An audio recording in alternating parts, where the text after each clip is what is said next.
Before we get started today, I just wanted to show you a few things. This is our finished painting. I just wanted to show you the inspiration photo and the line drawing to begin with. This is our inspiration photo. This is from my own mason jar. I took about 50 pictures before I came to this one that I liked the best. It had the best representation of the lettering, and that's how I came to my line drawing, which is free downloadable to you. The link is in the description, and you can kind of see with the lettering I've kind of marked out places where the shadows and highlights are going to be. But even once I trace that onto my watercolor paper, you kind of lose a little bit of those lines, and we don't need it to be perfect. You'll kind of see as we go that some of the subtleness of the color changes that we make in the shadowing of these letters are what are going to really make it pop. And here's our inspiration photo, and I just kind of wanted to blow this up a little bit. And you can kind of see where some of the letters have dark edges, some have little bright highlights, and just the subtleness of the lettering. And you don't need to really outline them. I mean, we have them outlined in our line drawing, but when you trace this, if you choose to trace this, just make your lines very faint. You want it to be dark enough that you can see it over our first color wash, but you don't want to see distinct lines. And these little highlights that we're going to be putting in really make the difference. We're not going to be putting in this background. I really wanted to keep it more simple. We are going to add a little bit of that green in, but this area here is going to be a little bit lighter. It's just kind of how I decided to interpret it. You can make yours look more like the inspiration photo, but I decided just to add a little bit of this green in there, but not put so much of that dark color in here. But as you can see, even though I could have copied this completely, just the inspiration of it, what a neat outcome we have here. And we're also using a very limited palette. I'm using a little bit of sap green, and my indigo is going to kind of be my darker blue that I'm going to kind of create a darker green with our indigo. And then I'm using my Van Gogh turquoise blue. I found that this to be a really beautiful color and a good representation of my mason jar. And then this is a new color that I bought, this Cobalt turquoise. This is also a really beautiful color, and it's just a softer turquoise color that I used, and this one I used for more of the vibrancy. So if you don't have either one of these colors, hopefully you have a bright blue, a turquoise color. And if you don't, well, as we go into the tutorial, I'll share with you some color mixes you could make to create a turquoise color. Before we get started, we're going to need to use some type of masking fluid. This is my favorite one that I like to use, but you really could use any brand that you already have. It's pretty essential for us to be able to mask out the areas that we want to highlight. And I just took a very inexpensive brush. I got it wet and rolled it into a bar of soap. That just kind of helps protect my brush. And then I'm just going to kind of place that masking fluid where I want to have my highlights.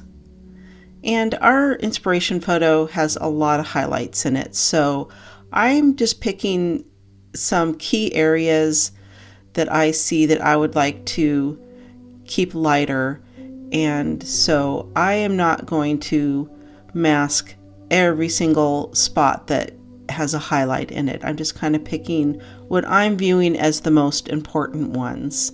And you might view your drawing and the inspiration photo a little bit differently, and you might want to put your your masking fluid and highlights in different areas, and that would be wonderful for you just to make it your own, because I guarantee you, even if you were to copy every move I make, your picture, your painting is going to look different. The way, the colors you have, the brand paints that you have, the paint brushes that you have. There are so many, how you hold your paintbrush. There's so many ways that each painting comes out differently, but I can guarantee you in the end, you're going to come away with something you're very proud of. Our masking fluid dries very fast, so every couple of minutes I rinse out my brush and roll it in that soap again, because even a cheap brush can get ruined and it can get gummy even with that soap. So just rinse it out every couple of minutes and go through the process again. And another little tip would be that when you're done with your masking fluid, rinse out your jar and get fresh water. We really don't want any of that masking fluid residue in our water.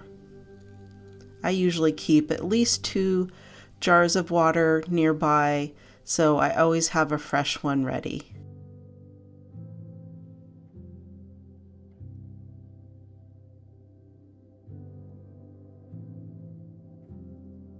Now I'm just kind of picking a few areas in the lettering to highlight. I kind of thought this through and I debated on whether to just mask out all of the lettering and just do that separately, but I kind of came to the conclusion that I want everything to look very unified, and so I'm just picking some highlighted areas, and you'll just kind of see when we get to the lettering the process that I go through to get that lettering to kind of look 3D.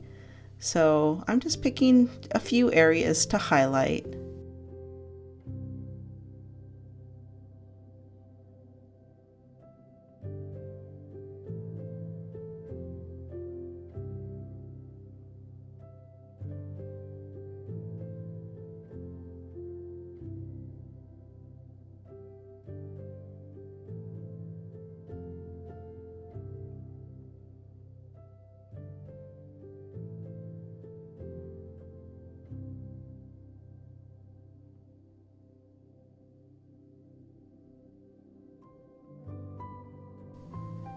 Now once all that masking fluid is dry, I'm just going to wet the whole jar.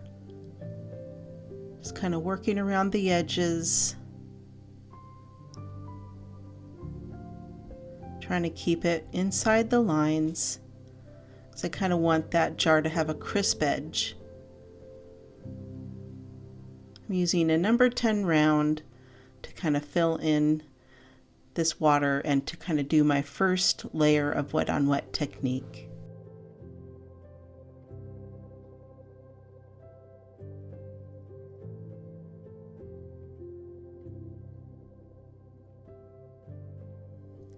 Now that my jar is completely wet, I'm going to use my Cobalt Turquoise to kind of start adding in some of that color.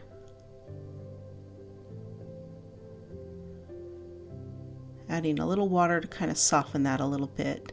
Sometimes it feels kind of harsh when that first color goes on there. It seems really bright and a little overwhelming, and sometimes it's kind of scary getting started, and so I just kind of softened that a little bit. I'll just kind of be adding deeper color as I go, and all these colors are going to lighten up. So even if you feel like there's too much color in the beginning when you're doing it, just remember that all these colors soften as they kind of spread and soak into the page.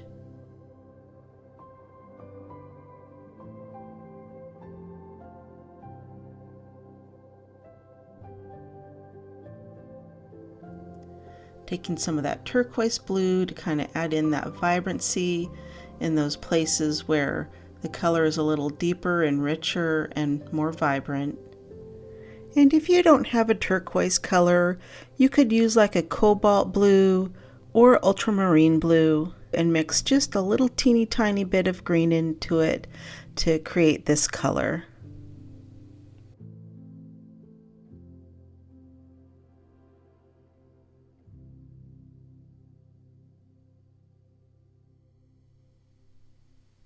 And this whole top layer is going to be wet on wet.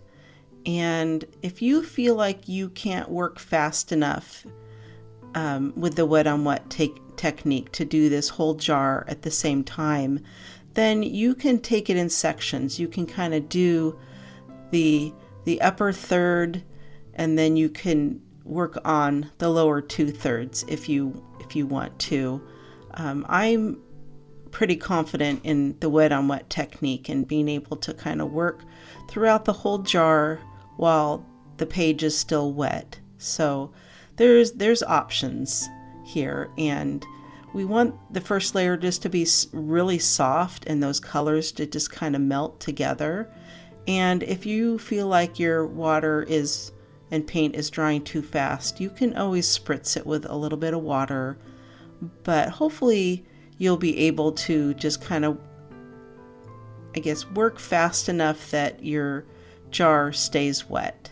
We don't want any harsh lines in the beginning.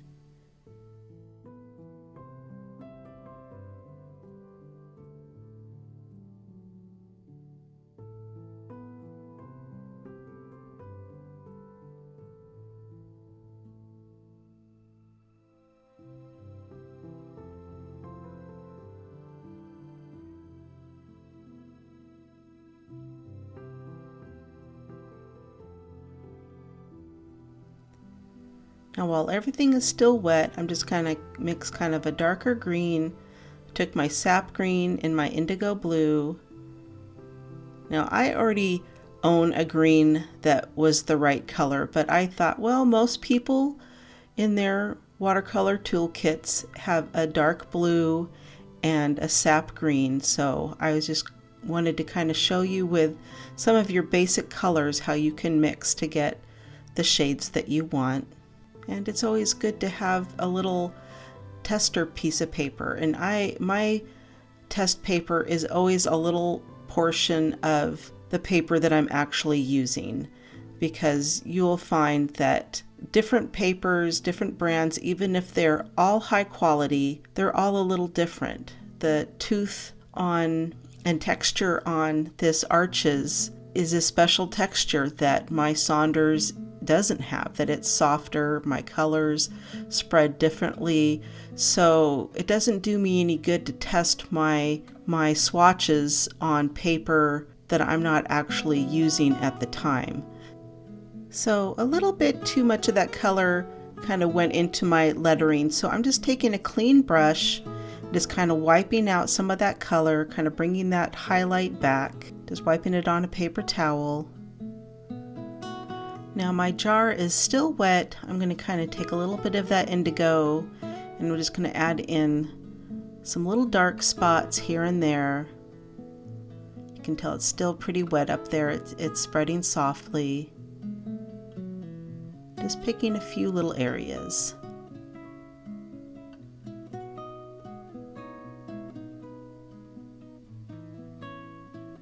And down here at the bottom, my jar is getting a little more dry. My color isn't spreading quite as much, but that's okay. If I feel like it's too harsh, I can just take a wet, clean brush and just kind of soften that. But I'm actually kind of liking the way it's looking right now, so I'm just going to leave it.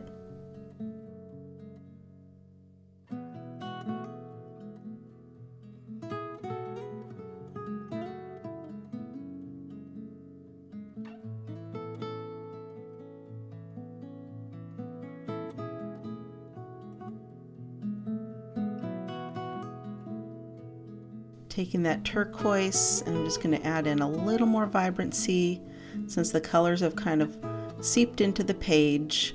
Just going to try to bring out a little more of that color.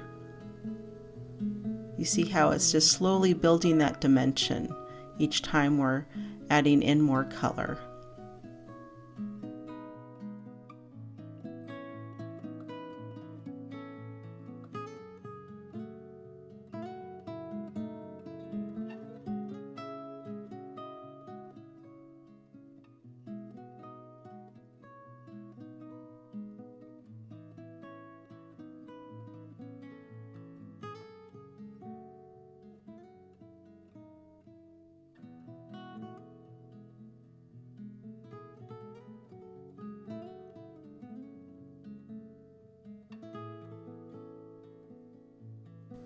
So I let my painting dry, and so now we're doing a wet on dry. And I'm just kind of mixing another shade of blue, kind of taking that turquoise and a little bit of that indigo.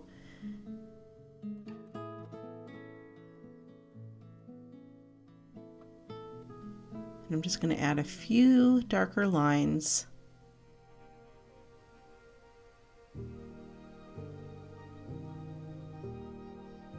Just building some of that depth, showing that curve of the jar.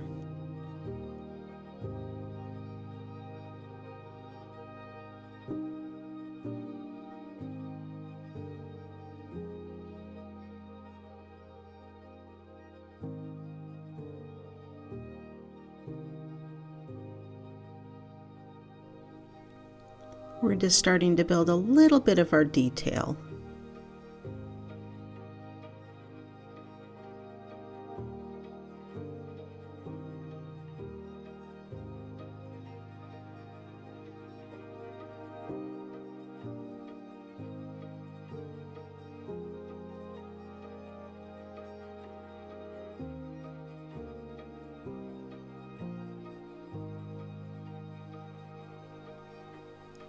And now I just take a little clear water.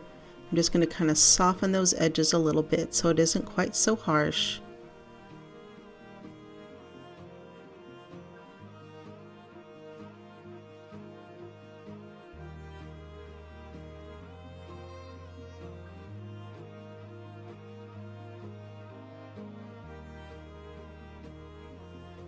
I want that top to kind of appear a little more curved. So I'm just picking some areas to make a little bit deeper, a little bit more vibrant, keeping some areas that look a little more highlighted, and that will really give us that curved feel. Now we get to start working on our lettering. This is probably the more challenging part of the painting, but also not as hard as you think. So I'm just taking a very soft blue, just kind of watering down some of the mixtures I've already made. And I'm just going to kind of fill in the lettering. That'll just kind of be our first layer that we're going to do. We still have our little highlighted areas with our masking fluid that are still on there. So I'm just going to kind of fill this in. We want it just to be a little bit darker than our base color behind, but we don't want it to be too dark.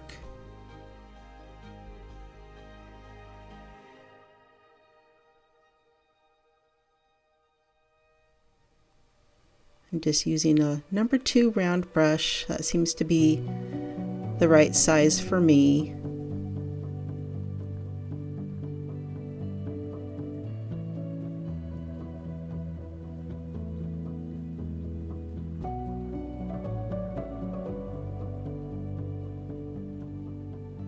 Now I let that first layer dry, and I just kind of mixed up a little bit of some of my indigo and my turquoise. And I'm just kind of looking at my inspiration photo and just kind of looking at where some of those shadows are.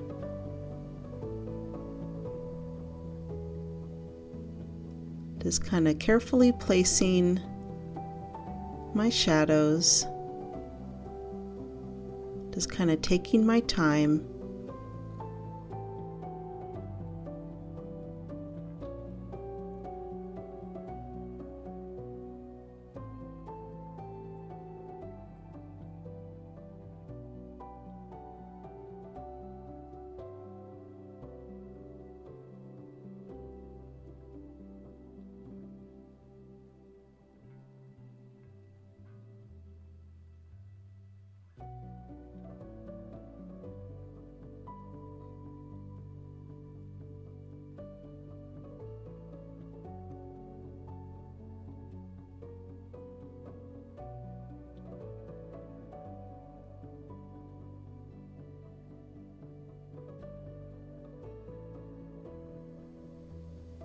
And you kind of notice how some of the areas of the shadow are a little bit darker, some are a little bit lighter, and you can kind of tap in a little more color and kind of let it bleed and kind of spread, and it will just kind of give our letters a little more dimension in those shadows.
So for our next set of lettering, it's a different font, so our shadows are going to look a little bit differently. They're going to be a little more blocked out, kind of a little chunkier looking, I guess you could say. And I'm just going to kind of pick some areas to do those shadows. I'm looking at my inspiration photo, but I'm not copying it completely. I'm just kind of picking some areas where I think the shadows are the most prominent.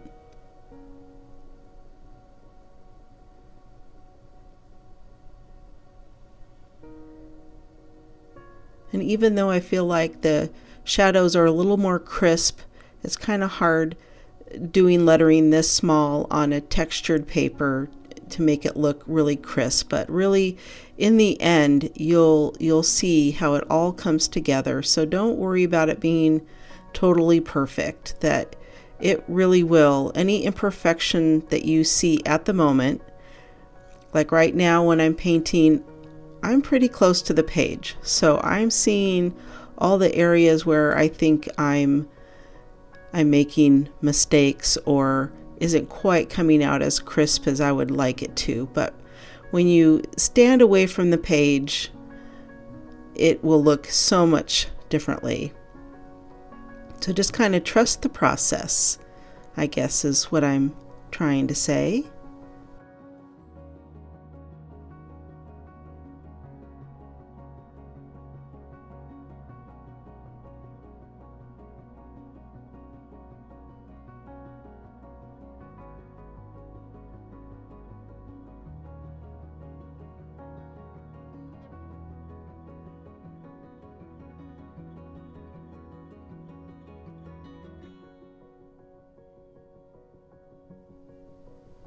And our lettering down here at the bottom is a little less defined. The shadows are a little bit darker. It almost gets a little bit easier because you can see less. So there's less detail to put in there.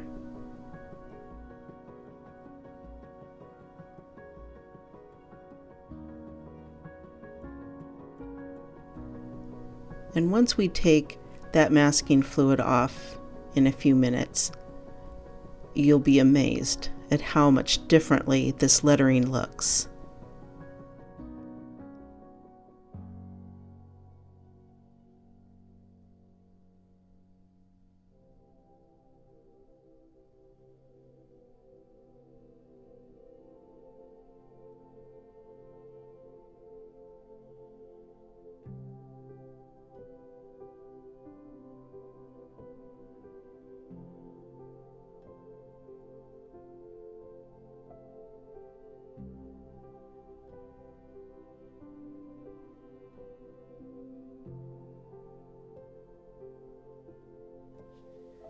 Now we get to rub that masking fluid off the page. I used my hair dryer to kind of dry the lettering, and it also kind of softens up that masking fluid and helps it kind of rub off a lot easier.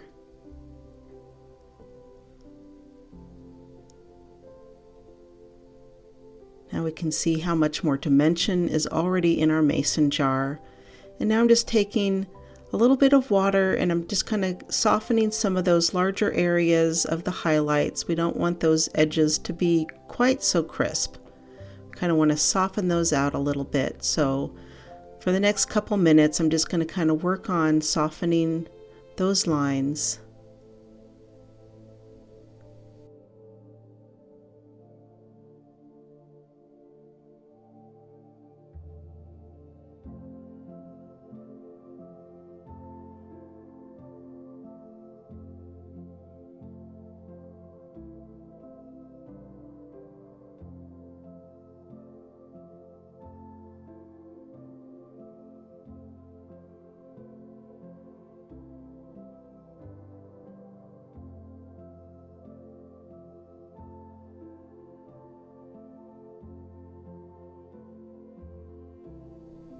I'm taking a little bit of that watery turquoise and I'm just going to start adding a little more dimension into the water, into this part of the mason jar where the water line is.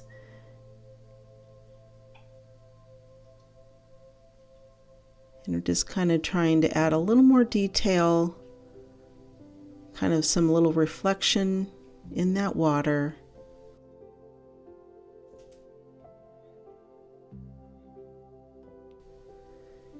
And this is just part of the painting process where I'm just going to slowly soften things, but also build some color, a little soft detail.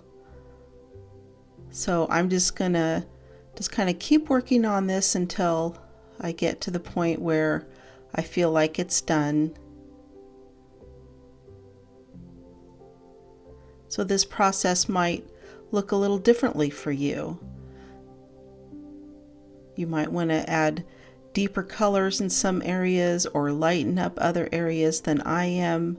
This is also where you can really make this painting your own.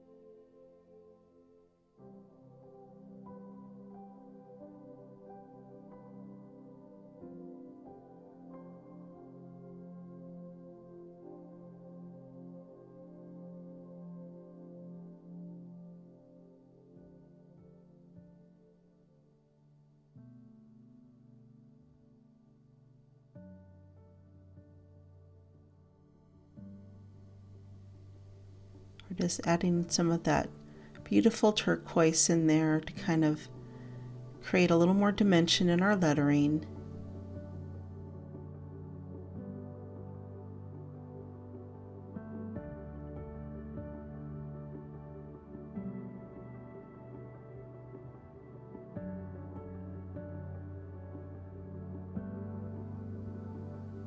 Now I'm just kind of mixing a dark blue and green mixture to kind of add in some more little dark spots that are going to create more dimension.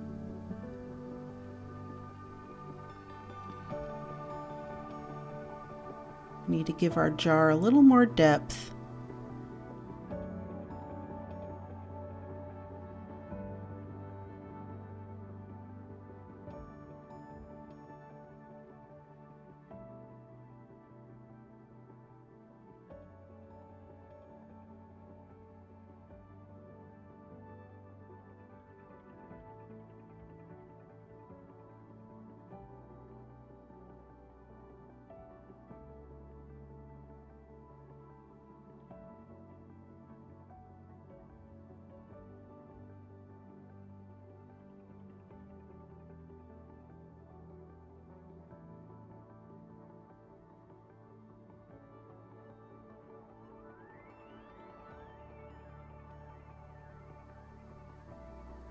I'm just going to pick a few areas in my lettering to add that dark color, kind of make some of that lettering just kind of pop a little bit more. This is how we build our 3D effect. Sometimes it's these last little details that we do that really make the difference. We're not outlining it, we're just picking a few areas to add that dark color.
And we don't want to forget our shadow. So I'm just going to start off with some of my indigo. And just kind of place it in there. Don't want to get it too dark. Adding a little water just to kind of spread it a little bit.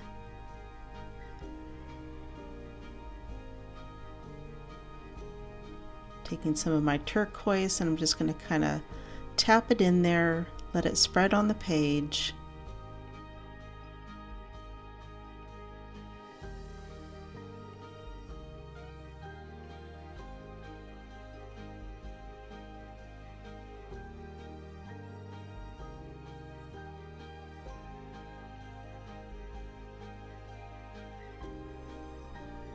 Tapping in a little more water. Kind of gives it a more reflective look. And those colors just kind of mingle. Get a little more of that vibrancy in there, right at the base of the jar. Now I'm just taking a little bit of tissue and I'm going to kind of tap out a little highlight in the middle where it's the lightest. Tapping in a little more of that turquoise. And there you have it, your perfect mason jar. I hope you enjoyed this tutorial, that you learned something new, that you want to try something new, and that I'll see you on the next one. Happy creating, everyone!